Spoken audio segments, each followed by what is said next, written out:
Voy a conversar con mi amiga Marta Luna porque le pedí que nos explicara a todos los panameños que nos escuchan cómo es esto de la DGI, qué fue lo que pasó allí, porque se habla de créditos fiscales, se habla de engaños, se habla de un montón de temas, de gente que le borraron las deudas o los impuestos, que hubo gente, a mí me contaban ayer que una persona se dio cuenta cuando fue a hacer un trámite en la DGI que tenía $200,000 en créditos fiscales. ¿Cómo? Y dice, ¿de dónde me salió esto? O sea, yo quiero que Marta nos explique cómo es este tema para que la gente lo entienda. Bienvenida, Marta. Buenos días, Álvaro. Buenos días a todos los oyentes de tu programa. Vamos a partir diciendo que el crédito fiscal no es otra cosa que o un pago en exceso que yo hice. Vamos a suponer que yo no sabía que los impuestos habían disminuido y continué pagando mi impuesto de inmueble en la misma tasa que se pagaba en el año 2018 y estamos en el año 26 porque no tengo por costumbre revisar mi estado de cuenta de mi finca.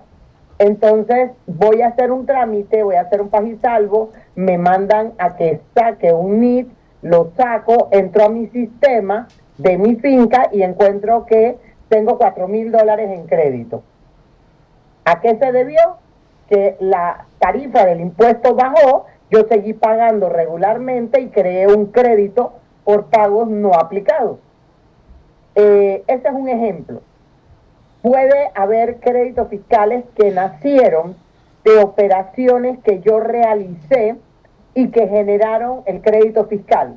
Por ejemplo, otro segundo caso sería que yo estimé que el año siguiente me iba a ganar lo mismo que me gané el año anterior. Hice mi declaración de renta. Recordemos que la declaración de renta me obliga a pagar renta más estimada. Al cerrar el año siguiente, mi renta fue menor, por ende me quedó de la estimada pagada un excedente que, a pesar de restarlo a la declaración que me nace de ese segundo año, me sigue quedando un crédito fiscal. También se generan créditos fiscales producto de pagos que realicé sin saber que tenía derecho a exoneración. Luego me enteré, solicité la exoneración y todos los pagos que realicé en condición de pago normal se me convierten en crédito fiscal. También tenemos los créditos fiscales que le dan a los bancos producto de las hipotecas con interés preferencial que realizan y que obviamente el Estado les reconoce mediante una resolución. ¿Por qué te acabo de mencionar esto? Porque hay diferentes tipos de créditos fiscales y unos nacen de resoluciones. Cuando nacen de resolución hay una evidencia madre de que el crédito correspondía o a un pago de exceso o a una exoneración realizada y que generó ahora este crédito, o una condición de, por ejemplo, empresa turística que demostré que había cumplido con ella, había pagado mis impuestos normal, ahora me reconoces el derecho y se me genera un crédito fiscal. ¿Por qué hago énfasis en esto? Porque si yo, el crédito fiscal, partamos de que es negociable. Si yo pagué de más en una finca y tengo pagar y ya no voy a pagar más porque quedé en vivienda principal, ¿qué va a pasar? Que yo ese dinero pagado de más, esos $4,000, $5,000, $2,000, quiero utilizarlo porque son míos, yo los pagué. Yo puedo pedirle al Estado que me los aplique a otra finca que yo tengo que sí paga impuestos también. O podría, como no los tengo, cedérselo a mi hermana o a mi cuñado o a alguien que tenga que pagar impuestos. Y aquí vienen las diferencias. Si yo voy a ceder mi crédito fiscal, yo tengo que hacer un convenio con la persona y luego tengo que hacer un memorial para pedirle a la Dirección General de Ingresos que lo que me corresponde a mí sea aplicado a Álvaro Alvarado. La Dirección General de Ingresos está en la obligación de revisar que mi crédito es legal, legítimo, que es exigible y que puede ser aplicado para entonces pasárselo a Álvaro Alvarado. Allí, en ese momento, la Dirección General de Ingresos me puede pedir evidencia de mis pagos, documentación de cómo se generó ese pago. Los que son por resolución interna de la DGI, se entiende que ya han sido revisados por un departamento, llámese fiscalización, llámese incentivos fiscales, y se emite una resolución que concede el crédito y ese crédito lo puedo a su vez pasar a un tercero. Esto es el crédito fiscal. Hay distintas causas para que se genere un crédito fiscal. Y también hay una que se llama errores. Y te explico por qué. Yo vendí mi casa en el año 17. Cuando yo vendí mi casa, yo tenía que pagar un formulario de 2 y 3%. Por alguna razón, el sistema capturó un formulario de cada impuesto. Pero cuando hice el pago, por alguna extraña razón, el sistema capturó como si yo hubiera hecho 2 veces el pago del impuesto de ganancia. Y quedó en el sistema un crédito de $6,000 que realmente ni lo miro porque yo sé que yo no pagué 2 veces ese impuesto. Imagínate que yo intentara negociar ese impuesto basándole o vendiéndole a alguien el estado de cuenta mío que refleja el crédito. Esto nos lleva a entender que todo ciudadano que compra algo o vende algo tiene que hacer la debida diligencia de si es real lo que tiene o no. Porque tú sí sabes cuánto has pagado, dónde lo pagaste y qué pasó. Entonces, esta explicación es para entender de dónde nacieron los créditos fiscales y luego vamos a los hechos que están circulando en los medios. Okay. Yo desde el año 17, en uno de tus programas, vengo diciéndole al contribuyente que uno tiene que saber usar el sistema iTax, que no es tan complejo, pero que tienes que identificar que Marta Luna tiene un NIT para Marta Luna. Si Marta Luna tiene una necesidad, una sociedad o una fundación, va a tener un NIT o contraseña para esa fundación o sociedad. Si Marta Luna tiene una finca, va a tener además un NIT para esa finca. Si Marta Luna tiene 2 propiedades, va a tener un NIT para cada finca. Hay personas que confunden porque ven desde la página central de Marta las morosidades de sus impuestos. Pero ese sistema que te permite ver desde Marta Luna, las fincas asociadas mías y mis saldos es limitado.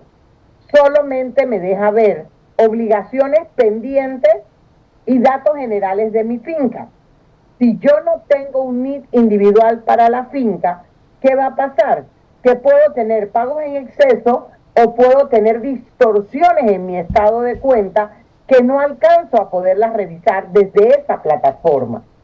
Si nosotros tenemos una contraseña o NIT para cada cuenta, podemos monitorear lo que está ocurriendo en nuestro estado de cuenta. Y un poquito es lo que como asesores nosotros le revisamos al cliente cuando el cliente llega a nuestra oficina, ya sea porque le salió una supuesta deuda o ya sea porque tiene un crédito y quiere saber cómo utilizar ese crédito. Paro aquí por si quieres hacerme preguntas específicas o continúo explicando. Me gustaría breve saber la diferencia entre un crédito fiscal legítimo por un exceso de pago y un crédito brujo o ficticio. Ok, el crédito fiscal legítimo es el que nace de las operaciones que yo realicé y como te he mencionado, ya sea por resoluciones, por pagos no aplicados, que está en mi estado de cuenta, se refleja para que yo lo vaya consumiendo o que yo lo pueda negociar. Es legítimo porque tiene un origen real, un origen de pago o un origen de reconocimiento de un derecho. Pero es ilegítimo si yo lo que te vendo es una resolución falsificada? O peor aún, si alguien interviene en la jugada para alterar lo que yo mantengo en crédito y bajo la excusa de que el sistema, desapareció su crédito, es que hicimos un reproceso, vamos a investigarle, qué eran los hechos que ocurrían. Me voy a remontar a una investigación que yo venía llevando a cabo producto de una ponencia que tengo en la Organización de Estados Americanos, y es el de la certeza de la información que nosotros recibimos de las TICs en las instituciones públicas. ¿Por qué? Porque esa certeza de una información que se supone que ha pasado todos los filtros, es la que yo elevo para hacer data, para hacer estadística o para negocios. Entonces, si yo estoy viendo en los estados de cuenta de la Dirección General de Ingresos una serie de créditos, no conozco mejor, estoy asumiendo que esos créditos son legítimos, pero tengo que entrar a la debida diligencia para corroborar de dónde nació el crédito, qué lo generó, y ahí vienen las preguntas que uno puede hacerle al que me está vendiendo ese crédito. ¿Cómo lo generaste? No, es que yo por años estuve pagando mi impuesto de inmueble y no me había dado cuenta que bajó la tarifa y ahora me voy a demorar 20 años en consumirme ese crédito, por eso te lo estoy vendiendo. Si yo soy el comprador de ese crédito, Álvaro, yo te voy a pedir, además de ese crédito, de ese reflejo, ese estado de cuenta mínimo que dice que debo, te voy a pedir el trayecto del crédito. Donde yo te pida que imprimas el estado de cuenta, yo me voy a dar cuenta que en ese estado de cuenta hubo variaciones. Esas variaciones me deben llevar a la siguiente punto. Si hubo baja de impuestos, es la justificación. Si no hubo baja de impuestos, ¿por qué el estado de cuenta me tiene altas y bajas y no cantidades fijas? Esa debida diligencia nos corresponde a los asesores, a los abogados, a los contadores, que estamos en medio de una cesión de un crédito que podría resultar falsa. No basta con que tú me digas a mí que tú tienes un crédito fiscal para que yo te lo quiera comprar, te pague por ese crédito y lo vea reflejado en mi estado de cuenta. Sí. Aquí comenzó a ocurrir desde hace más de 4 años un alto movimiento de crédito. A mí en una ocasión una persona de una institución seria me dijo, estoy comprando créditos fiscales, si sabes de alguien que tenga, me avisa. Yo respondí, si yo soy la consultora y a mí me consta, yo te digo, pero yo no me atrevo a comprar créditos fiscales porque muchos de estos créditos que aparecen en los sistemas no son legales, no son reales, obedecen a errores del sistema. Y ahí mi investigación que llevaba a cabo, ¿qué tan fuerte es el sistema? ¿Qué tan inviolable es el sistema? ¿Quiénes desarrollan roles para controlar el sistema? Porque esas son las seguridades de que lo que yo estoy viendo en el sistema es legal. No basta que tú me des tu NIF. Yo, a pesar de navegar, yo tengo que entrar a diferentes pantallas. Hay una pantalla que se llama documentos. En documentos yo me doy cuenta si ha habido interacción de crédito, correcciones a la cuenta corriente, movimientos anormales. Yo tuve un caso particular que yo misma inicié la investigación, la llevé al Ministerio Público, la llevé a la DGI con las evidencias y había una supuesta venta de mi cliente del crédito, pero resulta que mi cliente estaba de viaje cuando se supone que acudió ante el notario, compareció personalmente a ceder el crédito. Estaba de viaje, podía demostrarlo. Adicional a eso, había alteración de la cédula, lo que es una falsificación y un delito. El crédito no era real, fue creado para poder venderlo. O sea, creado no por el cliente, por alguien que manipuló el sistema. Y lo curioso es que yo venía investigando esa cuenta y mientras a mí me pedían que yo, para tener acceso al correo electrónico, presentara un poder debidamente notariado y todo lo demás, yo cambiaba la contraseña en la mañana y al día siguiente, cuando iba a volver a entrar para continuar mi investigación, ya la contraseña había cambiado, alguien había ido a una agencia cualquiera y había cambiado la contraseña. Y el dueño acudió conmigo a la Dirección General de Ingresos a decir, ¿cómo cambiaron la contraseña si yo no lo he autorizado y yo soy el dueño yo quiero preguntarle algo, el ingeniero también, pero antes que se me vaya, usted habla de prácticamente lo que llamamos la debida diligencia que hay que hacer, y se puede, si usted lo puede hacer, cualquier persona conocedora de la materia, abogado, contador, lo puede hacer. ¿Puede alguien engañar a un banco, a una aseguradora con estos créditos y el banco quedar engañado, o ese banco o esa aseguradora o esa empresa tiene que hacer exactamente lo que usted está planteando aquí, esa debida diligencia?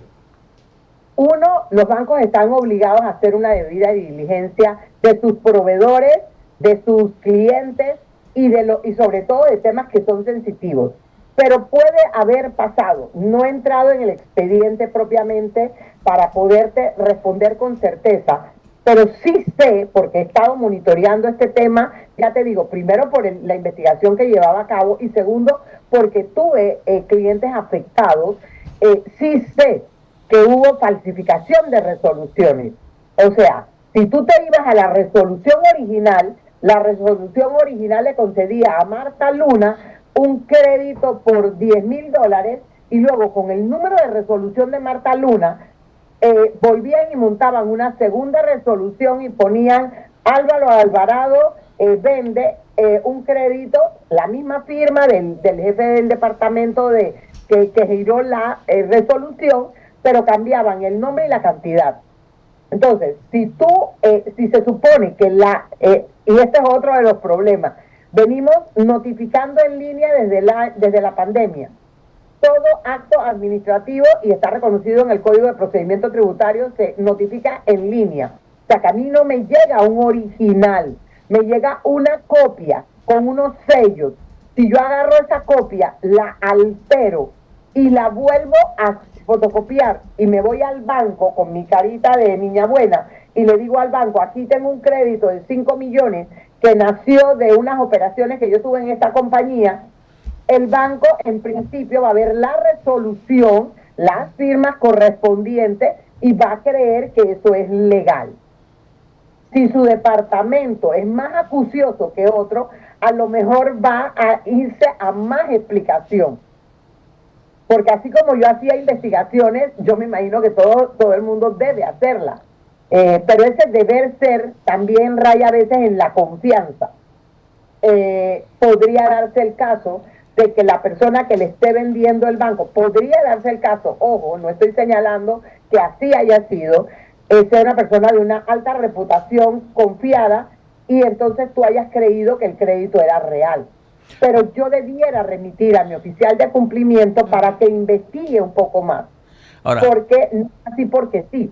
Yo tuve un delito investigado en un caso de una aseguradora hace muchos años y la persona la habían agarrado robando y para evitar ir a la cárcel lo que hizo fue que hizo pagos a cuentas que no eran las que corresponden a una aseguradora y todos esos pagos quedaron en exceso. Si tú los rastreabas, tenían un número de recibo, eran reales, todo estaba bien. Y la aseguradora, cuando vio que tenía créditos, que no entendía por qué, me solicitó que gestionáramos la devolución de esos créditos. ¿Me explico? Entonces, hay cosas que tienen el vicio de legalidad, pero le corresponde a la Dirección General de Ingresos verificarlas antes de ejecutarlas. Eso sí era un rol de la Administración Tributaria. Ahora, abogada, permítame una pregunta para poder entender.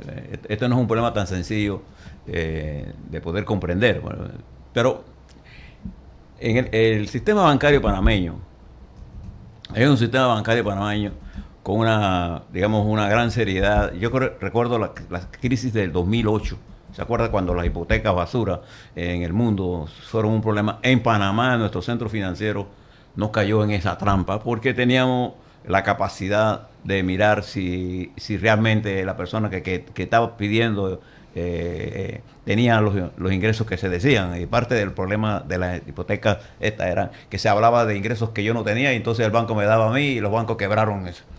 Pero en este caso en particular, sin entrar a juzgar a alguien en particular, porque yo creo que la Constitución a todos nos da el derecho de presumir la inocencia antes de ir a hacer una determinada acusación.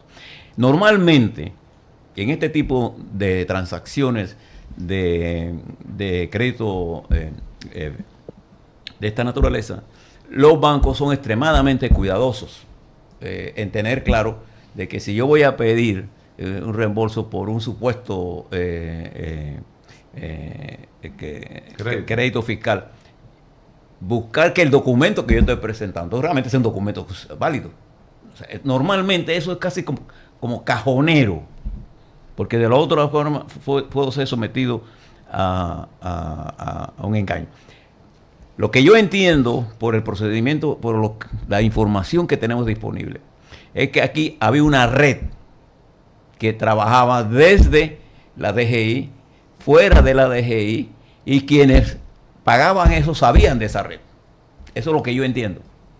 Entonces, aquí la presunción del engaño es una cosa prematura. Yo tengo que hacer todas las investigaciones de verdad. ¿Cómo yo te puedo engañar consecutivamente en varios millones de dólares en créditos fiscales si yo no averiguo si lo que se está diciendo ahí, si José Balandón tiene de verdad o no un crédito fiscal y me lo está vendiendo, y si eso es cierto, y si el documento es cierto?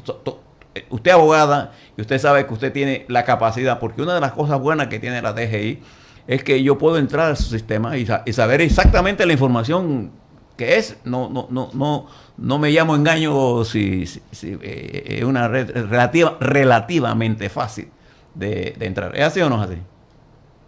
Sí, pero aquí sí tengo que decir, hay muchas personas, no es el caso del banco, pero sí hubo personas afectadas, que de repente tengo una deuda de $40,000 y alguien me dijo, mira, tengo a alguien que está desesperado porque tiene un crédito fiscal y necesita liquidez, y te compra los 40,000, o sea, te da 40,000 de crédito fiscal y tú le pagas 25,000. Desde la época antes de la invasión, recordemos que los panameños negociábamos los certificados con los que le pagaban a los empleados públicos. Yo recuerdo haber comprado certificados de esos que emitía el Estado para ayudar a empleados del IRRE, y con eso mismo pagaba mi luz, o mi agua, o mi teléfono. Entonces, en esta modalidad que se inició en ese momento, negociar papeles, que luego continuó con los cheques fiscales cuando en los años 90, que yo trabajé justamente en incentivos fiscales con eso, recordemos que el Estado pagó todas las obligaciones que los gobiernos anteriores habían dejado, y al pagar no te podía pagar con líquido y te daba el cheque fiscal, y tú al principio negociabas ese cheque fiscal en 90% y luego fue bajando hasta que el mercado estaba tan saturado que tú lo que querías era que te dieran algo en efectivo y no tener ese papel guardado. Entonces, en ese contexto de que somos gente que queremos ahorrarnos algo, si tengo una obligación de 40,000 y tengo la oportunidad de conseguir un crédito fiscal de 25 y hago una negociación con Marta Luna, con un intermediario que supuestamente me conoce a mí y te debe conocer a ti, pero que no sabemos que está en delincuencia, tú estás creyendo que es legal. Tú le pagas a esa persona que supuestamente le va a pagar al tercero, al dueño del crédito, pero cuando tú vas a tu estado de cuenta, tú ves aplicado el pago. Maravilloso, todo es legal. El tema es que luego la asesora del que supuesto era dueño, de que el que supuesto vendió, descubre que el crédito no era real, y segundo, que el crédito que crearon falso se lo vendieron a esta persona que lo compró con una cédula que no era la mía. Entonces ahí se cometió un delito, ¿ok? Ahí hubo falsedad, falsificación y demás. Me voy a los bancos. Si a un banco, un intermediario que supuestamente es una persona seria, que maneja temas legales, que es seria, va al banco y le dice, mira, tengo de mis clientes 10 millones de dólares con resoluciones, o 5 millones, o 3 millones, y tú ves la resolución de la DGI, y ves las firmas, y ves todo legal, tú puedes presumir que eso es verdad. ¿Y por qué lo compra el banco? Porque el banco tiene, tal vez el banco no va a pagar impuestos directos de él con eso, pero sí va a utilizar ese descuento que tuvo para pagar impuestos de otras subsidiarias o de clientes de ellos que en un momento dado pudieran tener obligaciones tributarias. No lo sé, pero el banco consideró que podía aprovechar la oportunidad de comprar, por decir algo, 1 millón por 800. ¿Cuál es el problema ahora? Que como fue engañado, y digo engañado porque no debió, o sea, porque creyó en una resolución o en un documento que parecía a todas luces legal, ese banco ahora va a perder porque la DGI debe reversar esos pagos aplicados. Porque si eran robados, que hay diferentes modalidades, y esto sí lo quiero dejar claro. Yo he seguido las investigaciones estas antes de que salieran a la luz pública y porque tengo denuncias, y tengo denuncias con modalidades diferentes. Hay 5 tipos diferentes de delitos. Lo que pasa es que todavía hay mucha investigación por hacer y uno debe ser muy cauteloso de no provocar que si todavía hay personas en el camino salgan corriendo, ¿ok? Porque tenemos que llegar a la verdad. ¿Qué puedo yo decirte? Que del lado del Estado hubo debilidad en los roles que entraban al sistema y podían manipular el sistema para producir declaraciones falsas o aceptar declaraciones que no correspondían. Allí hubo debilidad. Debe haber roles que dejen trazabilidad. Y por el lado de la banca y de los compradores, porque hay empresas muy serias que aprovecharon y les vendieron algo y dijeron, bueno, eso me sirve para que este año tenga si tengo un mal año, tenga un balance no tan malo. Empresas serias compraron créditos fiscales creyendo que eran reales. Si alguien te vende la oportunidad de tener un descuento, te pareció bueno. Allí siento que faltó debida diligencia. Sí, porque si hubieras sido más acucioso y hubieras cuestionado más, a lo mejor hubieras corroborado si eso era real o no. Pero creo que hubo un factor buena fe en esta operación, pero que no es reciente, o sea, no es que ocurrió ayer, vino ocurriendo en el correr del tiempo. Lleva por lo menos 4 o 5 años, aunque me puedo decir que yo una vez me senté en un taxi, iba para la DGI, iba para la DGI y me dice el taxista, si tiene algún problema en la DGI yo le puedo dejar mi teléfono, porque yo tengo personas que tienen cómo solucionárselo. Yo llegué ese día y le comenté al director de ingresos de turno, vengo en shock. ¿Cómo un taxista me puede ofrecer a mí solucionarme mi problema? Ya sea que yo vengo a buscar un pajisalvo, ya sea que yo vengo a un trámite, o sea, ¿cómo un taxista me puede solucionar un problema que tengo en la DGI? Entonces esto era algo que ocurría un poquito a gritos. Y que algunas veces yo estaba haciéndole un análisis a un cliente y yo veía que hasta el mes de agosto estaba su estado de cuenta limpio, en cero. Luego de la nada debía $200,000. Entonces yo empezaba a rastrear de dónde habían nacido esos $200,000. Para que te nazca una deuda, o tú has hecho una revisión de tu impuesto y lo estabas pagando mal, o tú tuviste un alcance, una auditoría que generó esa devolución, o algo pasó. Y entonces cuando yo encontraba estos casos distorsionados, elevaba una revisión de la cuenta corriente de mi cliente y yo tenía de atrás el respaldo de todos los pagos. Y venían y estudiaban y me reprocesaban y se aparecía la cuenta en cero. Wow. Porque había una morosidad. Y entonces yo decía, contabilidad básica, débitos y créditos siempre deben balancear. Si yo tengo en deuda $1 millón y yo bajo ese millón, tiene que haber sido o porque recibí dinero en papel o porque recibí dinero en cash. Eso es lo único que me puede bajar mi morosidad. Pero al final del día la contabilidad es débito-crédito.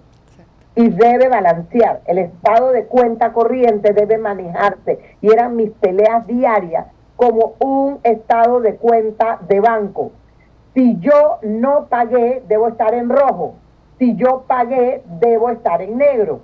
Debe manejarse como el estado de cuenta bancario. No puede haber sorpresa de que hoy lo tengo de una manera y mañana cambia. Eso no puede ser. Esto deja al descubierto de que dentro de la DGI debe haber mayor fiscalización internamente. Tiene que buscarse un mecanismo o un mejor sistema. Pero aquí tengo dos preguntas de colegas periodistas que están escuchando el programa. ¿Qué gana, y tiene que ver con lo que usted acaba de hablar, qué gana la empresa que compra los créditos fiscales en vez de pagar sus impuestos de forma directa? Usted más o menos lo explicó. Eso es importante. No sé si le ocurrió a los compradores investigar a las empresas que supuestamente vendían los créditos, porque ya se sabe que eran empresas canasta. Esa es la primera. Y la segunda, esos créditos fiscales tan altos de compañías desconocidas y todos comprados por el mismo banco, ¿se puede decir que cayeron de buena fe? Pregunta para usted. Ok, a la primera pregunta te digo que en efecto la empresa que lo compra gana, porque si tenía que pagar un monto paga mucho menos, es un descuento. Es como si yo aprovechara y la DGI dijera que al que pague por adelantado el año que viene se va a ahorrar 25%. Todo el mundo corre a intentar hacer eso. ¿Por qué? Porque es que la economía está tan cerrada, mi margen de ganancia está tan mínimo, que si yo me puedo ahorrar algo de los impuestos que tengo que pagar, lo voy a hacer. Y eso ya ha pasado. Siempre buscamos eso. Pero debo tener cuidado al comprarlo. ¿A quién se lo estoy comprando? Y esa es la parte de la debida diligencia que vuelvo e insisto. Yo no puedo comprarle un crédito fiscal o aceptarle un traspaso de la cuenta tuya a la mía sin conocer bien cómo se generó ese pago tuyo. A mí me contratan para que pida una devolución de impuestos, y ahora está de moda, ¿no? Que vendemos y que las devoluciones de impuestos las podemos realizar, y si ganas tanto, te toca tanto. No, eso no funciona así, Álvaro, porque cada caso es diferente.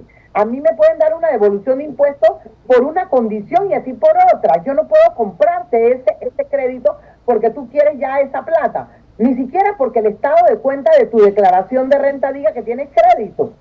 Porque yo tengo que entrar a verificar qué generó ese crédito realmente. Puede ser que los intereses hipotecarios que tú tengas no te correspondan. Puede ser que hayas jalado un renglón de préstamo educativo que no sea del IFARU, y que yo creí que, porque lo tenías en tu estado de cuenta, era real y te compré tu crédito de devolución. ¿Ok? Hasta que no salga la resolución, ese crédito no es real.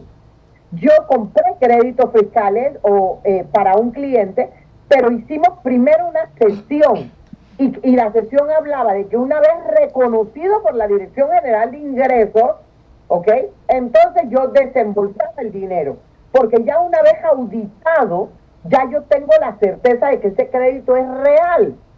Hay etapas, como cuando compras una casa, que tú das un abono al principio, se va haciendo la gestión, tengo derecho a ver las cuentas, tengo derecho al due diligence y luego desembolso.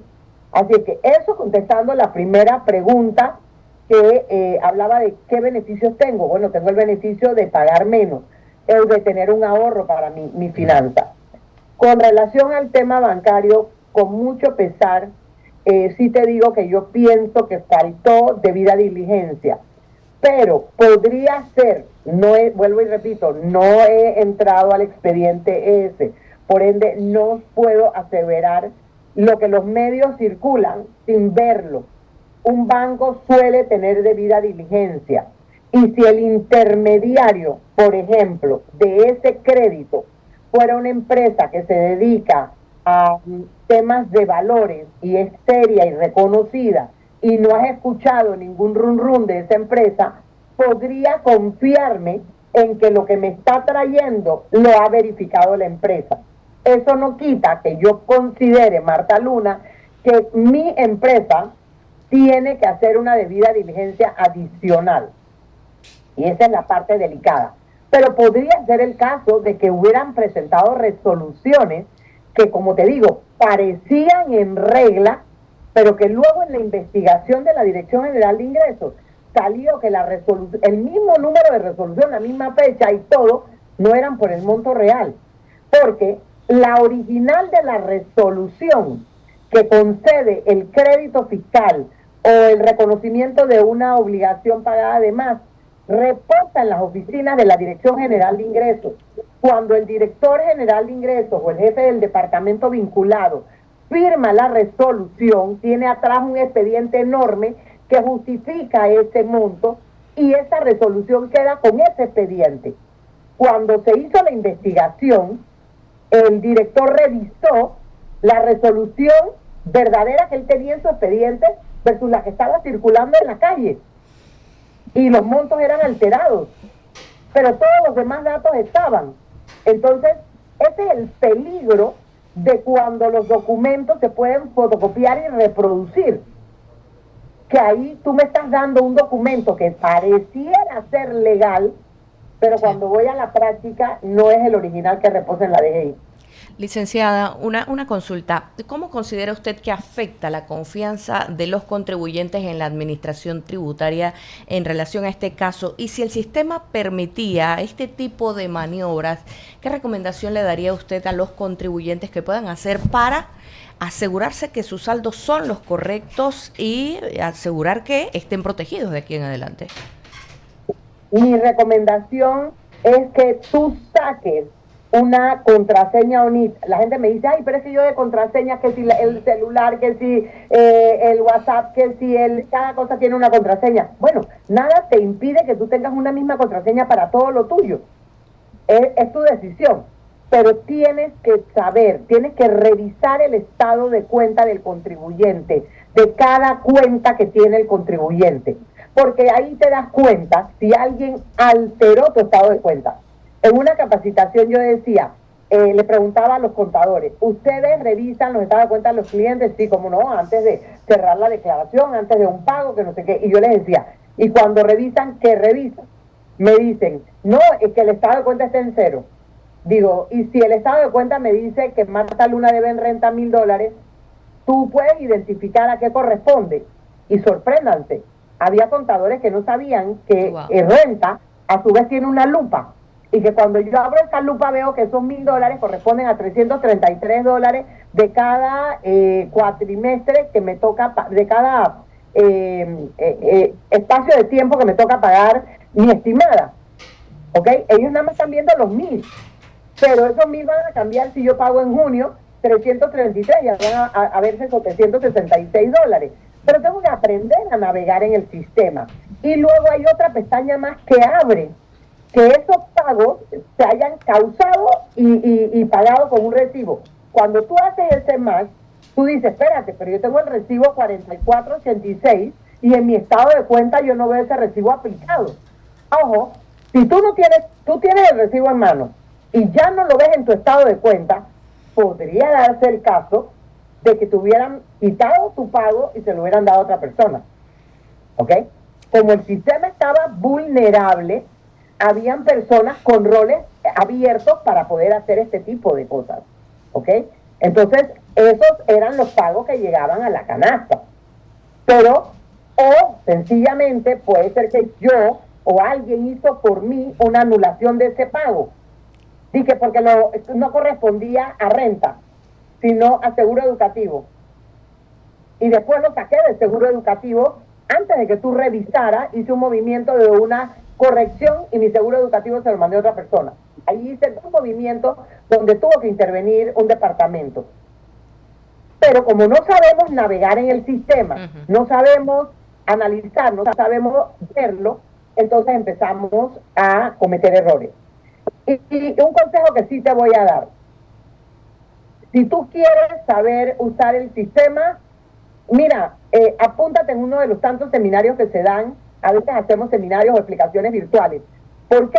Porque muchas veces el contribuyente va a la DGI y se encuentra con un funcionario que no sabe mejor, que es nuevo y que está sentado en el puesto resolviendo preguntas y que no se le ocurre toda la imagen o gama de cosas que se le ocurren a los que están antes que él. Claro. Y entonces cree en lo que esa persona le dice, no, esto te lo van a corregir, nada más haz esto y listo. Pero nunca entró a la génesis de por qué ocurrió ese desfase en los pagos que no le aparecen aplicados. Bueno, gracias, Marta. Este tema lo volvemos a retomar. Creo que hay mucha tela que cortar aquí. Por hoy ha sido interesantísimo escuchar tu